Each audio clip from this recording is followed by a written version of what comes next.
Assalamualaikum warahmatullahi wabarakatuh. Alhamdulillahirabbil alamin. Wassalatu wassalamu ala asrofil anbiya'i wal mursalin sayyidina wa maulana Muhammadin wa ala alihi wa ashabihi ajmain. Amma ba'd. Kali ini kita akan membahas tentang surah Al-Kafirun.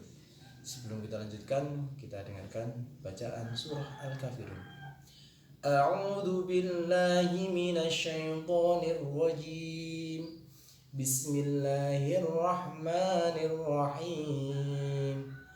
Qul ya ayyuhal kafirun la a'budu ma ta'budun wa la antum 'abiduna ma a'bud wa la ana 'abidum ma 'abadtum wa la antum 'abiduna ma a'bud lakum dinukum waliyadin. Sadaqallahul azim. Sadaqallahul azim wa sadaqa rasulullahil karim wa nahnu ala dzalika minasyahidin. Surah Al-Kafirun merupakan surah yang ke-109 dalam surah Al-Qur'an. Surah Al-Kafirun terdiri dari 6 ayat dan diturunkan di Makkah setelah surah Al-Maun. Surah Al-Kafirun menjelaskan tentang toleransi dalam beragama, toleransi dalam keyakinan. Surah Al-Kafirun termasuk surat yang agung yang terdapat di dalam Al-Quran. Disebutkan bahwa surat ini kedudukannya bagaikan seperempat Al-Quran. Sebab turunnya surah Al-Kafirun merupakan bentuk tanggapan atas ajakan orang-orang kafir Quraisy untuk menyembah berhala-berhala mereka selama 1 tahun. Lalu mereka akan menyembah Allah selama 1 tahun pula. Bangsa Arab pada masa itu tidak menolak keberadaan Allah. Namun mereka tidak memahami hakikatnya sehingga mereka menyekutukannya. Mereka beribadah kepada berhala-berhala yang mereka ciptakan untuk mewakili orang-orang soleh atau malaikat sebagai perantara dalam mendekatkan diri kepada Allah. Mereka bahkan menganggap bahwa malaikat adalah anak perempuan Allah. Maka ketika Rasulullah mengajarkan tauhid, yaitu beribadah kepada Allah, orang-orang kafir Quraisy pun merasa heran dan bingung. Mereka pun melakukan berbagai upaya untuk menentang dakwah ini. Setelah gagal menghentikan upaya Rasulullah dengan cara kekerasan, mereka menawarkan harta dan jabatan sebagai tawaran. Namun, saat upaya tersebut juga gagal, mereka mencoba mengajukan kompromi. Mereka menawarkan kerjasama untuk menyembah Tuhan mereka bersama-sama selama 1 tahun. Dan tahun berikutnya mereka bersedia menyembah Allah Subhanahu wa Ta'ala. Mereka mengatakan, "Wahai Muhammad, marilah kita menyembah Tuhan yang kamu sembah dan kamu menyembah Tuhan yang kami sembah. Kita bersama-sama ikut serta dalam perkara ini.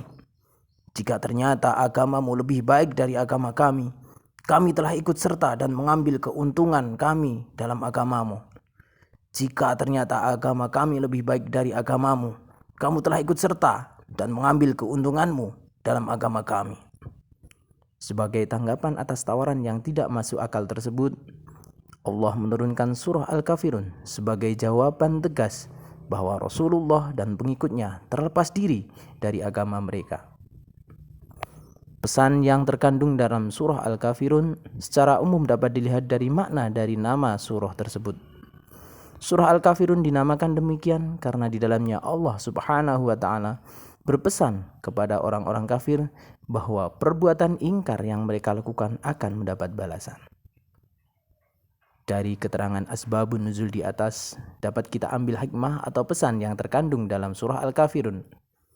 Poin utama yang dapat kita ambil adalah Allah Subhanahu wa Ta'ala ingin menjelaskan bahwa terdapat perbedaan yang signifikan antara sifat Tuhan yang disembah oleh umat Nabi Muhammad SAW dan Tuhan yang disembah oleh orang-orang kafir. Allah Subhanahu wa Ta'ala adalah Tuhan yang Maha Esa dan tidak memiliki keturunan maupun diperanakkan. Yang kedua, terkait dengan perbedaan sifat Tuhan tersebut, hal ini juga menjelaskan adanya perbedaan dalam pelaksanaan ibadah. Poin yang terakhir, melalui surah Al-Kafirun, Allah menekankan pentingnya toleransi antar umat beragama, Ini dilakukan dengan menjalankan ibadah sesuai dengan aturan agama masing-masing tanpa mencampur adukkan urusan antara keduanya. Sedang keistimewaan dari surah Al-Kafirun antara lain yang pertama yaitu ajakan toleransi antar agama. Yang kedua, seperti seperempat Al-Quran. Surah Al-Kafirun juga menjadi pembebasan dari kemusyrikan, pembeda antara agama, membangun dan memperkuat iman, membangun optimisme dalam Islam. Begitu banyak sekali hikmah dan pesan yang terkandung dalam surah ini.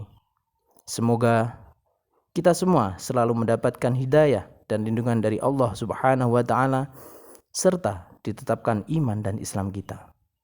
Terima kasih. Sekian, wallahul muwaffiq ila aqwamit thoriq. Wassalamualaikum warahmatullahi wabarakatuh.